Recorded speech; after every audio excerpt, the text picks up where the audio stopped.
Hi, this is Mike from Mike's Unboxing Reviews and How-To, and on today's video we're going to take a look at Windslop. Yes, we are going to try and make Windows a little bit more of a friendly operating system, remove some of the AI fluff, and also make some tweaks to make the system more responsive, less bloated, and generally a nicer place to work. Now, if you're using Windows 11, you've just freshly installed it this year, you're probably getting used to the various pop-ups and add-ons, which make life a little bit more, well, let's say difficult.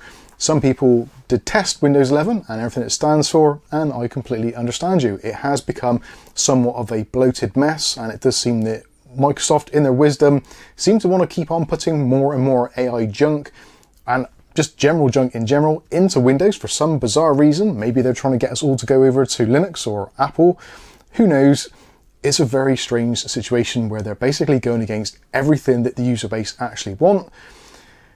Yeah. So it is down to developers to create programs to make things a little bit better. And in this instance, someone's done an absolutely fantastic job and made Windows much nicer and more user configurable. So let's go to the computer and take a closer look. So we are looking at Windslop, built by Bell. It's done a couple of other things, Crap Fixer, the Fly OBE 11, etc. So a pretty trusted individual in the developer community. And if you want to get Windslop, I would strongly suggest going to the GitHub repository for it, rather than going to windslop.com. Someone seems to have commandeered that particular domain, and it isn't anything affiliated with them, so get it from GitHub. It's the best place to get it, and also it's updated regularly. Hence the reason for this video, because it was actually updated yesterday. So public drop v2 is now out. I've seen a few other reviewers actually checking this out, but I wanted to give it a little bit of time to settle and kind of germinate a little bit to see what fixes are needed and required, and it seems that they've done just that. So let's take a look and we'll get the latest version. So we'll click on Windslop, and you've got a bit of a general kind of understanding of what is going on here. Also the warning as well about the unofficial domain notice about windslop.com. It probably isn't anything dodgy, but best to get it from the genuine source. Public release, so yeah, it's basically removing the Windows slop, some of the apps, some of the settings, Clipchamp, all that kind of stuff, to make Windows a nicer place. In there, we've got the changelog as well, and also at the bottom there, we've got the assets list. So we'll download Windslop. It isn't zipped file, so we'll download that to our Windows desktop. Now this program doesn't need to be installed. It is a standalone exe, so you can just use it whenever you feel like it, and it will make changes, and the changes will be permanent until they're undone or changed. With that in mind, I would strongly suggest making a full system backup, or at least at the very minimum, do a system restore point. Obviously, this program can and will change registry settings and system settings, which potentially could introduce instability or downright crashes or system instability. So do take this as a warning. Make sure you do your backups. I do mine daily. You should be doing the same too. So also as well, you could, if you want to, try this on a virtual machine just to see how you get on with it. That choice is entirely up to you. Anyway, with all that said, we've downloaded it now onto our desktop. So we'll just extract the file, extract all, we'll extract it to the default location. And in here, we've got the plugins, the scripts, and also the executable itself. So take a look at some of the plugins. So these are some of the plugins which have been added, and also in the script section. So these are all the scripts which can be run. They all get kind of bundled up together. So all we need to do is to go to Windslop exe, right click, choose run as administrator. You'll get the user account control come up if you still have user account control enabled. Click on yes, and you'll get the menu coming up. Now it's a very old style Windows 95 setup. They've deliberately done it so that it is very simple and easy to use. You can, of course, if you want to, make the screen a little bit bigger so you can see a little bit more of what is going on. And if we start off at the very top here, so at the top here we've got the Windows build. You've also got application list, so you can inspect your system to see what applications are on here which are deemed as being bloatware. We've also got extensions as well, so you can choose to install extensions should you wish to. You don't have to.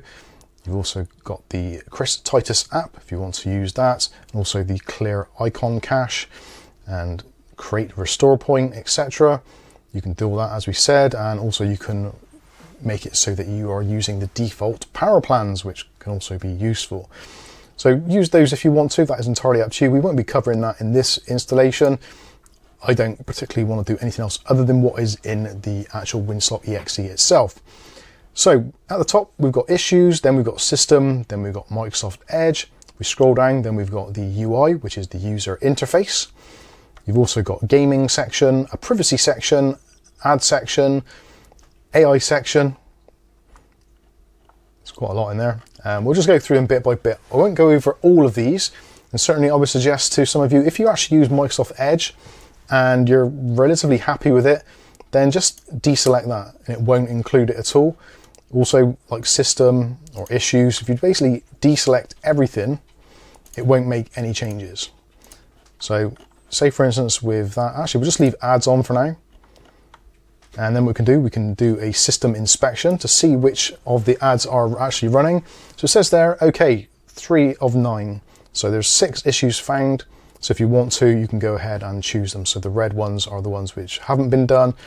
The grayed out ones are the ones which have been applied already, whether that be from a previous program, whether that be from you making registry tweaks, or just going into the system control panel or system settings and making changes. You may have already changed these yourself.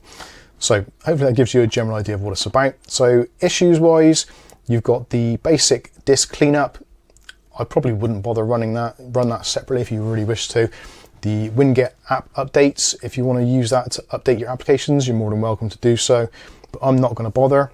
In the system section, we'll highlight that because we'll probably want to do some of these. So the show the blue screen of death details instead of the sad smiley. Yeah, I think I'd rather see actually why my system has crashed if it ever does. Enabling verbose logon status messages. Those are also quite useful for diagnosis purposes. Speed up shutdown time, that's quite useful, and disabling network throttling, that's also going to be quite useful. Optimize system responsiveness, we'll go with that. Speed up menu show delay, that sounds like a great idea.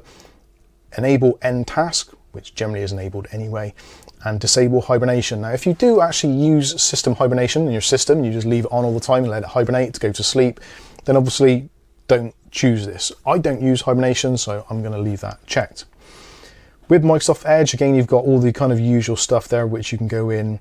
If you use it, then you can just make smaller changes. You don't have to do it all. So I'm going to get rid of the Copilot symbol, and we'll disable the start boost. And I think that is going to be pretty much user feedback. I don't really particularly want that, so we'll choose that. Again, choose whatever you want to do. The choice is entirely up to you. That is the whole point of this. In the UI section, so show full context menus, that's really useful. Don't use a personalized lock screen. I actually quite like that, so I'm going to leave it. Hide the search box on the taskbar. I actually quite like using that, so I'm going to leave that. Hide most used apps in the start menu.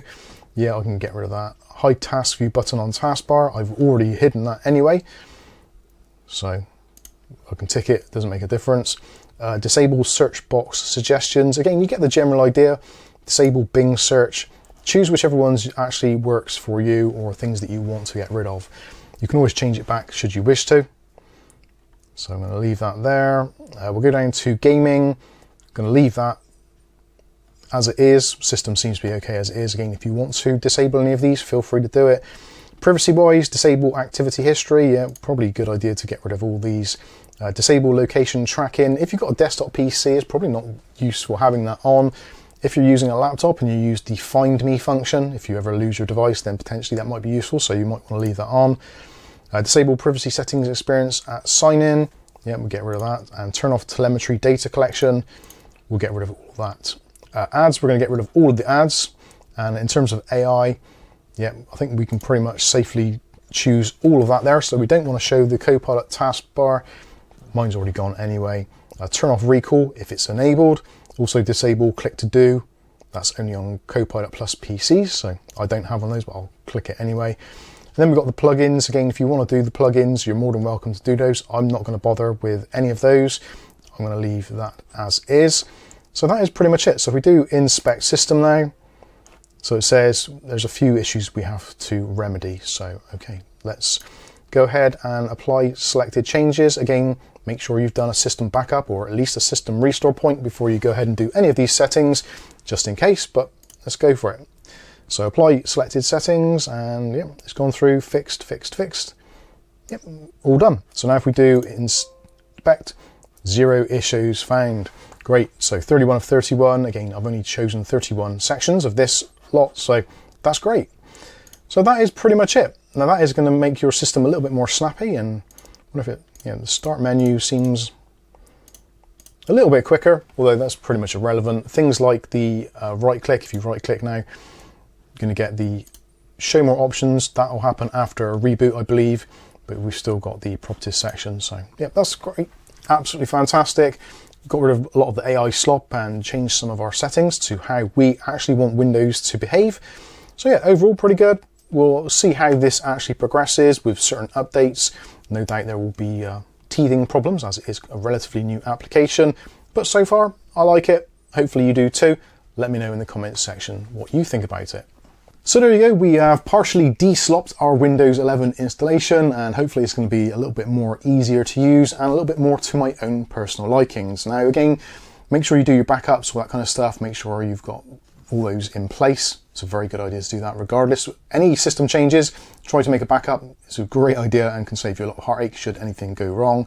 And it's also nice to have your system actually all of those settings in kind of one area rather than having to hunt through various menus or watch various YouTube videos and look for registry fixes and all that kind of stuff, which generally will be undone with the next Windows update, which is going to be an interesting thing because there is a new Windows update coming very soon, we believe.